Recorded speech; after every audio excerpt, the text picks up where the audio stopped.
Assalamualaikum. Welcome to the Medicos. I am Dr. Kinza. I am back with another topic, that is a plaque index proposed by the Silnas and Delore. So today's lecture's outline is the purpose of the plaque index, criteria and the scoring.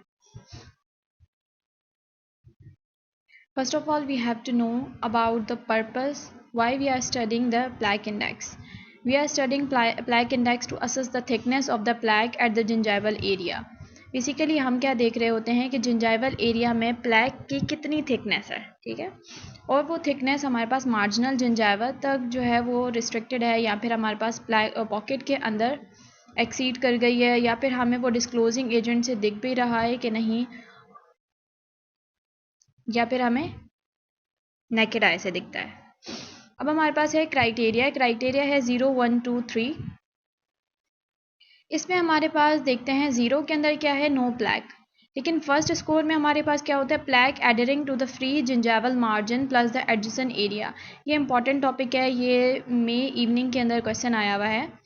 तो plaque जो है ना, अगर free gingival margin या फिर surrounding area में restricted है तो ये हमारे पास स्कोर ये क्या होगा, 1, ठीक है। क्राइटेरिया हमारे पास क्या होगा, 1 होगा, स्कोर 1। तो डिस्क्लोजिंग इसको हम देखते हैं नेकेड आई से हम नहीं देखते दे सकते। फ्री जिंजाइवल मार्जिन तक जब हमारे पास रिस्ट्रिक्टेड है तो डिस्क्लोजिंग एजेंट्स हम यूज़ करेंगे। 2 स्कोर में हमारे पास क्या होती है, मॉडरेट एक्यूमुलेशन आ जाती है। मेन पॉइंट हमारे पास क्या है, यहाँ पे मॉडरेट हो गया और जिंजाइवल पॉकेट के अंदर जो है ना वो एक्सीड कर गई है, ठीक है। प्लैक जो है हमारा वो जिंजाइवल पॉकेट तक चला गया है और हमारे पास ये हमें अब जो है ना वो नेकेड आई से दिखेगा। 3 हमारे पास क्या है, abundance of the plaque with in the gingival pocket and the tooth and the gingival margin. Basically जो प्लैक होता है ना वो हमें नेकेड आई से नहीं दिखता अनटिल अनलेस वो कैलकुलस के अंदर कन्वर्ट ना हो।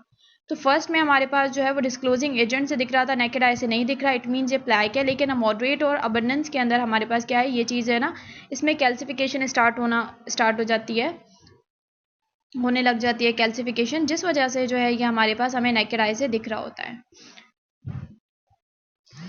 अब हम देखते हैं स्कोरिंग, ठीक है। स्कोरिंग हमारे पास क्या होती है, पर्टिकुलर एरिया के लिए भी होती है, ग्रुप ऑफ टीथ के लिए भी होती है, इंडिविजुअल टूथ के लिए भी होती है, या एक पर्टिकुलर इंडिविजुअल टूथ, या फिर एक पर्टिकुलर इंडिविजुअल मतलब एक इंसान, ठीक है। हमारे पास ये स्कोरिंग के डिफरेंट मेथड्स होते हैं। बेसिकली जब हम भी जो प्लैक इंडेक्स ले रहे होते हैं तो हमें 4 सरफेसेस जो है ना वहाँ पे करनी होती है, प्रोबिंग करनी होती है। तो distal, facial, mesial, lingual, palatal.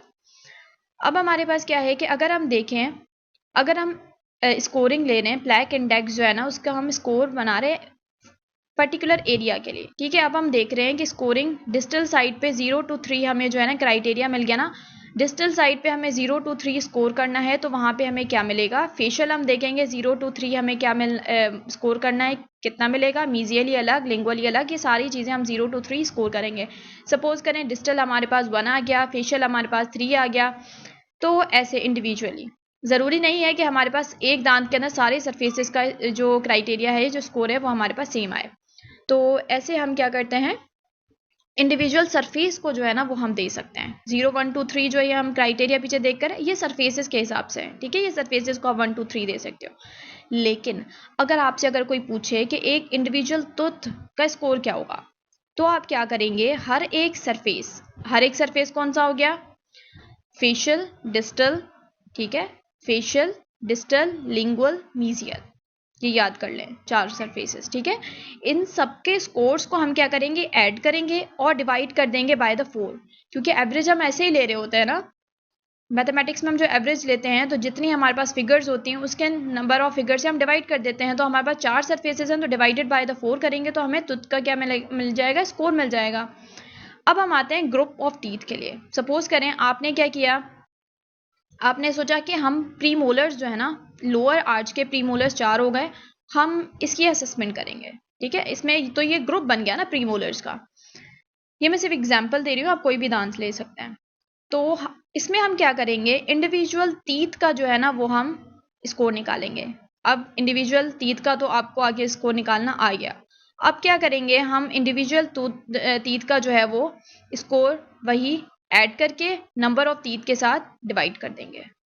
ऊपर हम नंबर ऑफ सरफेसेस के साथ कर रहे थे, नीचे हम क्या करेंगे, नंबर ऑफ टीथ के साथ करेंगे, क्योंकि अब ये ग्रुप की बात आ रही है। तो इस तरह से हम बेसिकली हम टीथ को जो है ना क्यों लेते हैं, कह रहे ग्रुप ऑफ टीथ को हम क्यों एग्जामाइन करते हैं। कभी कभार हमारे पास क्या होता है कि राइट साइड लेफ्ट साइड कुछ पेशेंट्स होते हैं जो है ना राइट साइड को यूज़ नहीं कर रहे होते हैं, ठीक है। तो उनमें जो है ना अगर आप जो साइड यूज़ नहीं कर रहे हैं ना, वहाँ पे प्लैक अक्यूमुलेशन कैलकुलस के चांसेस ज़्यादा होते हैं, क्योंकि वहाँ पे स्लैवा नहीं जाता, तो वहाँ पे जो है ना नहीं होते, क्लीनिंग जो है ना वो नहीं होती इतनी। या फिर ऐसा होता है कि ब्रशिंग टेक्निक हम देखने के लिए राइट लेफ्ट हम असेसमेंट करने के लिए क्या देखते हैं, ये कंपैरिजन के लिए हम ये ग्रुप ऑफ टीथ यूज़ करते हैं। अब हमारे पास आ गया ग्रुप ऑफ टीथ के अलावा पूरा एक इंडिविजुअल, एक इंसान के अंदर जितने भी दांत हैं, सपोज करो उसके अंदर 32 हैं, जितने भी दांत हैं, हर एक दांत का स्कोर लेंगे, ठीक है। उसको हम डिवाइड करेंगे नंबर ऑफ टीथ एग्जामाइन। अब ज़रूरी तो नहीं है ना कि पेशेंट के अंदर जितने दांत होंगे, आप जाहिर सी बात है अगर 32 की हैं, 32 का एक एक ऐड करके डिवाइड बाय 32 करें, ठीक है। लेकिन अगर 23 की हैं तो 23 उस हिसाब से फिर हमारे पास ये स्कोर जो है वही अगेन 0 to 3 हमें मिलेगा। तो ये चीज़ है हमारे पास। लेकिन अगर आप ग्रुप का ले रहे हो ना, ग्रुप का, तो ईच मेंबर का divided by the number of the individual, ये सेम चीज़ हो गई। बस एक चीज़ आपने जहन में रखनी है कि एवरेज कैसे निकालना है, तो बाकी चीज़ें आपको खुद ब खुद याद होनी है, ये आपको स्कोर निकालना भी आना चाहिए।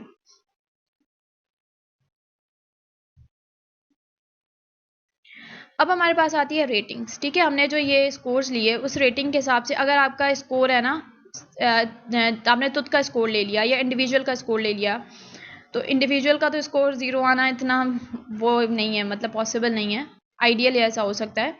तो एक्सीलेंट जो है ना वो 0 होगा, ठीक है। एक्सीलेंट क्या होगा, 0 हो गया। अगर वो सरफेस हो, वो दांत हो या इंडिविजुअल हो, कोई भी हो, उस हिसाब से रेटिंग बता रहा है। एक्सीलेंट होगा गुड 0.1 to 0.9, तो हमारे पास गुड की कैटेगरी में आएगा। लेकिन 1 to 1.9 के अंदर ये फेयर ओके है, ठीक है, इतनी अच्छी कोई ओरल हाइजीन नहीं है पेशेंट की। लेकिन अगर पुअर क्या होगी, अगर 2 to 3 स्कोर आए, 2 क्या था हमारे पास मॉडरेट, 3 क्या था अबंडेंट जो प्लैक आ रहा था पॉकेट के अंदर। अब हमारे पास क्या है कि ये चीज़ जो है ना ये पुअर ओरल हाइजीन को शो कर रही होती है।